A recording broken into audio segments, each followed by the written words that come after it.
আসসালামু আলাইকুম beautiful people, hope you have been great. প্রিয় দর্শক, আজকে আমরা কথা বলবো আমার বাড়ি আমার ঘর ডেভেলপার্স প্রাইভেট লিমিটেডের নতুন শেয়ার প্রজেক্ট নিয়ে। ঠিক এরকমই আকর্ষণীয় বিজ্ঞাপনের মাধ্যমে আমার বাড়ি আমার ঘর নামের ডেভেলপার কোম্পানিটি দীর্ঘদিন ধরে মানুষের সাথে প্রতারণা করে আসছে। আবাসনের লোভনীয় ফাঁদে পড়ে প্রতারিত হচ্ছে বিভিন্ন পেশাজীবী মধ্যবিত্ত শ্রেণীর মানুষ। প্রতিষ্ঠানটির মালিক মশিউর রহমান, আসুন তার সম্পর্কে একটু জানান।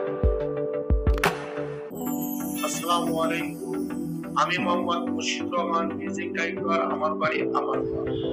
মশিউর রহমান সিআইডির একজন অবসরপ্রাপ্ত কনস্টেবল। অবসরপ্রাপ্ত হওয়া সত্ত্বেও সিআইডি পুলিশের কর্মকর্তা পরিচয় দিয়ে বিভিন্ন মহলের প্রভাব খাটিয়ে বিপুল পরিমাণ অবৈধ সম্পদ অর্জন করেছে। নিজের ব্যবহৃত গাড়িটিতে সিআইডি পুলিশ লিখে এখনো চলাফেরা করে।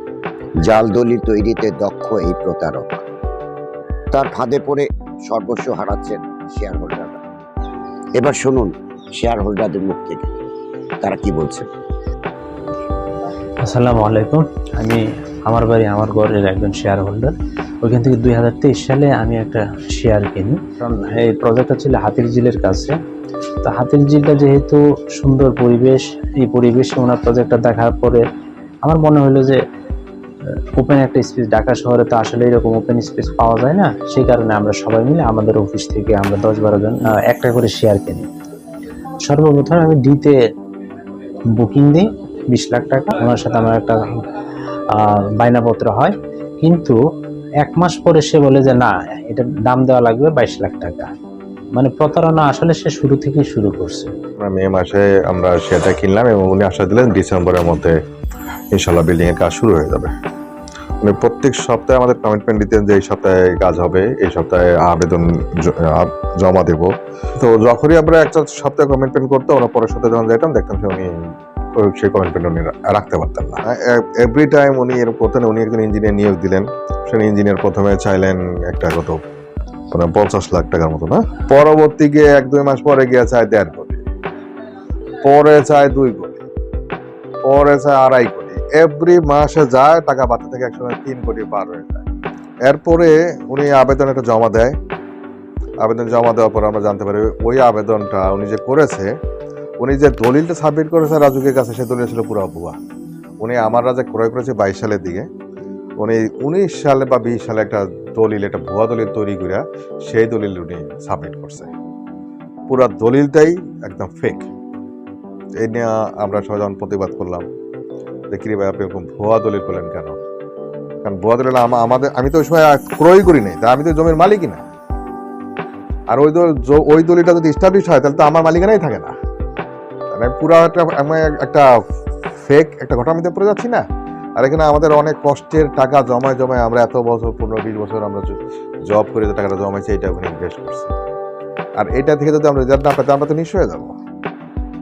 তারপরে উনি বললেন যে এখান দিয়ে হাতিরঝিলের রাস্তা বের করবে। আমরা সবাই মিলে টাকা দিলাম, অলমোস্ট রাতের রাস্তা বের করার জন্য 25 লাখ টাকা।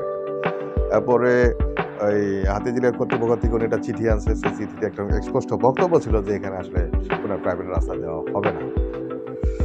তারপরে ওখানে আসলে টোটাল 6টা প্লট করছিলেন। আমরা সবসময় ওখানে দেখতাম 4টা প্লটের লোক উপস্থিত আছে। CDEF A আর B কোনো একটা সিঙ্গেল লোকটা আমরা কোনোদিন দেখিনি। আমরা ওনাকে বারবার জিজ্ঞেস করছি যে A আর B কোথায়, কারণ আমরা 6টা প্লটের লোক এক জায়গায় হলে না আমরা মিলে সিদ্ধান্ত নিয়ে একটা কিছু করতে পারি। তো উনি বলতেছে A আর B কোনো চিন্তা করেন না, A আর B আমার। ফাইনালি আমরা রিসেন্টলি জানতে পারলাম আসলে A আর B উনি যে জমির মালিক মধু সাহেব তার কাছে কিনতেই পারেন। তো কিনতেই পারেনি। এখন উনি আমাদের কাছে রাস্তা দেখাচ্ছে। প্রথমে তো উনি সুন্দর করে মাঝখানে 20 ফুট রাস্তা দিয়ে 2 পাশে 3টা করে প্লট বানায় 10 কাঠা করে এখন সুন্দর করে সাজায় রাখছে। যখন জমি আমরা বুঝে নিতে গেছি, এখন ওই রাস্তা সহ ম্যাপে দেখায় ওই 20 ফুটে 10 ফুটে একটা প্লটে ঢুকাই দিয়ে ওই জেলা নিয়ে এখন আমাদেরকে জায়গা দেখাচ্ছে। তাহলে তো আমাদের সেই যে 10 কাঠা যে ছিল সেটা তো অনেক কমে গেল। সবাই যখন আমরা একটু 2-2.5 বছর হয়েছে, যেখানে 6 মাস আমাদের কাজ ধরার কথা ছিল, ফাইনালি আসলে আমরা বুঝতে পারছি যে আসলে মশুর যা কিছু করে, কাগজপত্র যা তৈরি করে, যা শো করে, বিভিন্ন প্রতিষ্ঠান জমা দেয়, অলমোস্ট 100% ফেক। আসলে মশুরের সাথে থাকলে আমরা এখানে কোনো ফ্ল্যাট পাওয়ার সম্ভাবনা নাই। তখন আমরা আসলে মশুরকে বাদ দিয়ে আমরা সবাই এখন চেষ্টা করছি যে যারা শেয়ার কিনছি ভুক্তভোগী, আমরা মিলে যাটুক পাই, যেটুক যা করতে পারি আমরা করে নেব, আমরা ছোট ফ্ল্যাট পাই যতটুকু পাই ভাগ করে আমরা নেব। আমরা যখনই আমরা আলাদা হয়েছি, মশুরের তো তার স্বার্থে আঘাত লাগছে, সে এখন নানা রকম কথা, নানা রকম পদ্ধতি, নানা রকম কেস মামলা সব আমাদের দিচ্ছে। আমরা যখন যাই আমাদেরকে মারধর করে। আমাদের এই একজন ইলিয়াস ভাই নামে, উনি আমাদের একটা কমিটি করছিলাম, সেই কমিটি একটা সেক্রেটারি ছিল ডি প্লটের, তাকে মাথা ফাটা ফেলাইছে। বলতে যেরকম অনেক বড় বিল্ডিং হবে, একদম মাল্টি স্টোরেজ বিল্ডিং, তারপর আধুনিক বিল্ডিং হবে, তারপর অনেক ভুয়া শেয়ার বিক্রি করছে, আর আমাদেরকে বিভিন্ন মামলা দিয়ে হয়রানি করতেছে। ভুয়া মামলা দিচ্ছে আমাদের নামে, যেটার জন্য আমরা কাজ করতে পারতেছি না, আমাদের কাজে হ্যাম্পার্ড হচ্ছে।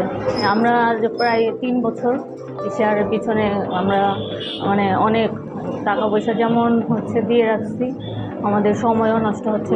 ওনার কমিটমেন্ট ছিল অনেক কিছু, উনি হচ্ছে আমাদের কাছ থেকে যেরকমভাবে উনি সে যেই কথা বলে উনি শেয়ার বিক্রি করছে, তার কথার কাজের সাথে কোনো মিলই নাই। পুরাটাই মানে উল্টা। এখন ওনার সাথে কথা বলতে গেলে উনি রেগে যায়, ওনার কাছে যাওয়া যায় না, কোনো মাস্তান নিয়ে আমাদেরকে ভয় ভীতি দেখায়, আমাদেরকে বিভিন্নভাবে হয়রানি করার চেষ্টা করছে। আসসালামাইকুম, আমার নাম রুবেল। আমি মশিউর সাহেবের এখান থেকে, আমার বাড়ি আমার ঘর থেকে একটা শেয়ার কিনেছিলাম ডি প্লটের। সমস্ত টাকা পয়সা দেওয়ার পরে আমাদের নাম রেজিস্ট্রেশন রেজিস্ট্রারি হয়ে যায়। জমি রেজিস্ট্রারি হওয়ার পরে বা জমি রেজিস্ট্রারি হওয়ার আগে আমাদের সাথে তার মৌখিক একটা চুক্তি ছিল যে আমরা যারা জমি শেয়ার হোল্ডার থাকবো সবাই মিলে একটা অত্যাধুনিক খুব কন্ডোমিনিয়াম একটা বিল্ডিং তৈরি করব, যেখানে আমরা সবাই আবাসনের জন্য সবাই আমরা বসবাস করতে পারি। কিন্তু মশিউর সাহেব তার সমস্ত ধরনের যতগুলো আমাদের কমিটমেন্ট করছে সব কিছু ফেল করে ফেলছে। আচ্ছা 2 বছর হয়ে গেছে, সে এখনো পর্যন্ত তার কোনো কমিটমেন্ট রক্ষা করতে পারে নাই। প্লট কেনার আগে আমরা দেখেছি যে ওইখানে 20 ফিট রাস্তা আছে, 20 ফিট না 22 ফিট রাস্তা আছে। ওই 22 ফিট রাস্তা দেখে আমরা প্লটটা কিনেছি। কিন্তু পরে জানতে পারলাম যে ওইখানে আসলে ওইখানে কোনো রাস্তাই নাই, ওই রাস্তাটা আসলে তার না, ওই জায়গাটা আসলে তার না। কিন্তু সে একটা রাস্তা বানায়া, রাস্তা দেখে আমাদের দেখায়া ওই প্লটটা আমাদের কাছে বিক্রি করেছে। কীভাবে প্ল্যান পাস হবে, এই প্ল্যান পাস করতে হবে, প্ল্যান পাস করতে গিয়ে তাকে টাকা দিতে হবে। এবার পর্যায়ক্রমে আমরা আস্তে আস্তে তাকে টাকা দেয়। আমাদের ফান্ড থেকে আমরা সম্ভবত মনে হয় 2 কোটি টাকা বা এরকম টাইপের, আমার এক্স্যাক্টলি মনে নাই, আমাদের ফান্ডে লেখা আছে কত টাকা আমরা দিয়েছি। আর যখন সে কমিটমেন্ট রক্ষা করতে পারে না, তখন আমরা তার টাকা ফেরত চাই। যেমন হাতিঝিলের রাস্তাটা বের করে দেবে, হাতিঝিলের রাস্তা বের করতে সে ওইখানে কিছু টাকা লাগবে, কিন্তু সে এখানে ওই রাস্তা বের করতে পারে নাই। বের করতে না পারে তখন আমাদের টাকা ফেরত দেবে, রিফান্ড করবে টাকা। এই কমিটমেন্ট দিয়ে সে আমাদেরকে চেক দেয়, হ্যাঁ, যে ঠিক আছে এই ডেটে আমাদেরকে সম্ভবত 3টা না 4টা চেক দেয়। এই চেক অনুযায়ী সে চেক অনার করে দেবে। বাই দিস টাইম সে কোনো চেক অনার না করলে আমরা তখন তাকে প্রেশার ক্রিয়েট করি যে আপনি জায়গায় কোনো কাজ করতেছেন না, ফাইলিং করতেছেন না, কোনো কাজই করতেছেন না, জায়গার 2 বছর হয়ে গেছে, আপনার কোনো কাজে আগাচ্ছেন না, চেকও মানে অনার করতেছেন না। সেই ক্ষেত্রে তো আপনার সাথে এখন কিভাবে কাজ করব? তখন তাকে প্রেশার ক্রিয়েট করতে গেলে সে উল্টা আমাদেরকে মাস্তান দিয়ে, ধরেন আমাদের জায়গায় যাইতে দেয় না, মাস্তান দিয়ে আমাদেরকে হুমকি দিচ্ছে। একটা পর্যায়ে গিয়ে আমাদের একটা বড় ভাই, ইনফ্যাক্ট উনি আমাদের বাবার বয়স হবে, আমরা বড় ভাই বলে রাখি, ইলিয়াস ভাইকে সে তার গুন্ডা বাহিনী দিয়ে মেরে তার মাথা পর্যন্ত ফাটিয়ে দেয়। আর আসলে ওনার সম্বন্ধে কি বলবো, ওনার সম্বন্ধে বলার মতো ভাষা আসলে খুঁজে পাচ্ছি না। মানে বলতে গেলে অনেক কিছুই বলা যায়। মানে মশিউর সাথে কথা বলতে গেলেই সে আমাদেরকে আশপাশের মাস্তান দিয়েও আমাদের সাথে অনেক রকমের ভাবে মানে করতেছে। ইভেন আমরা হলো জমি শেয়ার হোল্ডার, আমি তার কাছে টাকা পাই, সে আমাকে তো টাকা দিচ্ছেই না, উল্টা সে সব শেয়ার হোল্ডারের নামে মামলা করতেছে।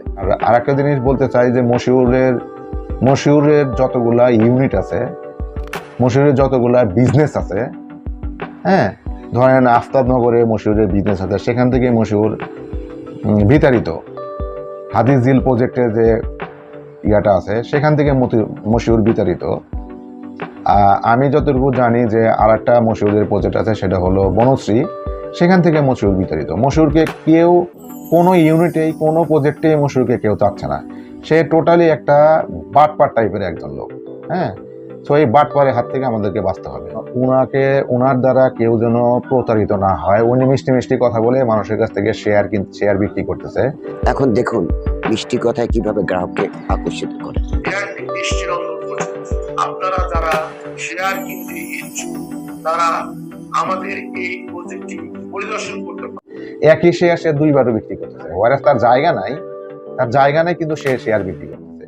তো আমি সবাইকে রিকোয়েস্ট করবো, যারা যারা আমার বাড়ি আমার ঘরের সাথে যারা সম্পৃক্ত আছেন, যেসব শেয়ার হোল্ডার হন বা প্লট মালিক হন, আমি আপনাদেরকে রিকোয়েস্ট করব দয়া করে আপনারা কেউ আমার বাড়ি আমার ঘরের সাথে যোগাযোগ করবেন না। ইভেন তার বিজনেসে বা তার সাথে কোনো রকম শেয়ার কিনবেন না, মানে কেউ তার জমি কিনবেন না। সবাই আপনারা আমার বাড়ি আমার ঘরকে বাদ দিয়ে দিন না, ওর একটা বাটপার, একটা বিশ্ব বাটপার। আপনারা সবাই আমার বাড়ি আমার ঘরকে বয়কট করুন। প্রত্যেকটা শেয়ার হোল্ডারের সাথে সেই রকম চিটারি বাটপারি করে আর কোনো কথা তার কাজে মিল নেই। এই অবস্থায় আমরা আসলে আমাদের বিভিন্ন সন্ত্রাসী বাহিনী ও সিআইডির কিছু পুলিশ কর্মকর্তা তারা আমাদের হুমকি, আমাদের নির্যাতন, আমাদের জীবন নাশের হুমকি দিয়ে আসতেছে। আমরা এখানে সর্বশান্ত করে প্রায় 25-30 লাখ টাকা খরচ করে একটা করে শেয়ার কিনেছি, জীবনে থাকার আশায়, আশ্রয়ের আশায়। কিন্তু এখন এখানে শেয়ার তো ঠিক মতো বুঝেই পাচ্ছি না, কিন্তু অথচ সে আমাদের বিভিন্নভাবে হয়রানিমূলক পেশানি করে ও জীবন নাশের পরিস্থিতি। মুশির সাহেব ওনার যে কমিটমেন্ট, আমাদেরকে বিভিন্ন ধরনের কমিটমেন্ট দিয়ে আমাদের কাছে শেয়ারগুলো বিক্রি করে, প্রথমে বিক্রি করে এখন ওনার যে কথা আর কাজের মধ্যে ওনার কোনো মিল নেই। উনি বলে একটা করে একটা। আমাদের দীর্ঘ 3 বছর ধরে আমাদেরকে বিভিন্ন হয়রানিমূলক মামলা দিচ্ছে এবং যে কমিটমেন্ট দিচ্ছে এই কোনো কমিটমেন্ট উনি রাখেনি। যেমন 76 লাখ টাকা নিয়ে আমাদেরকে বলছে প্ল্যান পাস করবে, এই টাকা উনি নিয়ে নিচ্ছে এবং রাস্তা করবে।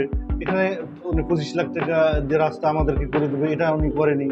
তারপরে আধুনিক বিল্ডিং করবে, এই ধরনের বিভিন্ন ধরনের কমিটমেন্ট এটা না করে উনি উল্টা আমাদের হয়রানিমূলক মামলা দিচ্ছে। তাদেরকে সবাই এটা আমাদের কি, আমরা এখানে যারা আসছি সবাই মিডল ক্লাস, যে আমরা একটা কষ্টার্জিত, আমাদের জীবনে যে কষ্টার্জিত টাকা শেষ সম্বল, আমাদের যে শেষ সম্বল, এই সম্বলটুকু দিয়ে আমরা এই শেয়ারটা কিনেছি, যেটা দিয়ে আমরা হয়তো আমার শেষ জীবনের থাকার একটা জায়গা হবে। সেই স্বপ্নটাকে উনি ধূলিসাৎ করে দিচ্ছে সবাই। আসুন দেখে মশিউর কত প্রকার প্রতারণা করে। জাল দলিল দিয়ে অতিরিক্ত শেয়ার বিক্রয় করে, চেক ডিজনার করায়, ভুয়া বিল ভাউচার দেখিয়ে অতিরিক্ত টাকা আদায়, কতিপয় বিপদগামী আইন শৃঙ্খলা রক্ষাকারী বাহিনীর লোক দিয়ে হয়রানি করা, তার পালিত সন্ত্রাসীদের দিয়ে নিয়মিত ভয়ভীতি দেখায়, পাওনা টাকা চাইতে গেলে অস্বীকৃতি জানায় এবং ভয়ভীতি দেখায়, মিথ্যা মামলা দিয়ে হয়রানি করা তার নিয়মিত কাজ। খিলগাঁও জোরপুকুর পাড় মাঠে ওয়েল ডেকোরেটেড অফিসে বসে প্রতারণার জাল বিছিয়ে চলেছেন মশিউর রহমান। ভুক্তভোগী শেয়ার হোল্ডাররা প্রধান উপদেষ্টা সহ সরকারের বিভিন্ন মহলেও অভিযোগ করেও কোনো সুফল পায়নি। আর এর ফলে সে বীর দর্পণে বলে বেড়াচ্ছে তাকে কোনো কিছু করার ক্ষমতা কারোই নেই। প্রত্যেক মানুষের স্বপ্ন থাকে সুন্দর একটা আবাসন, আর এই সুযোগটি নেয় এই ধরনের প্রতারকরা। মশিউর রহমানের মতো ভূমিদস্যু, মামলাবাজ, জালিয়াত প্রতারকের হাতে আর যেন কেউ ভুক্তভোগী না হয়। দেশের আইন বদলাবে, সরকার বদলাবে, মশিউর রহমানরা কি বদলাবে না? মানুষের কষ্টার্জিত টাকা হাতিয়ে নিয়ে এইভাবেই কি মশিউর রহমানরা আইনের ঊর্ধ্বে থেকে যাবে?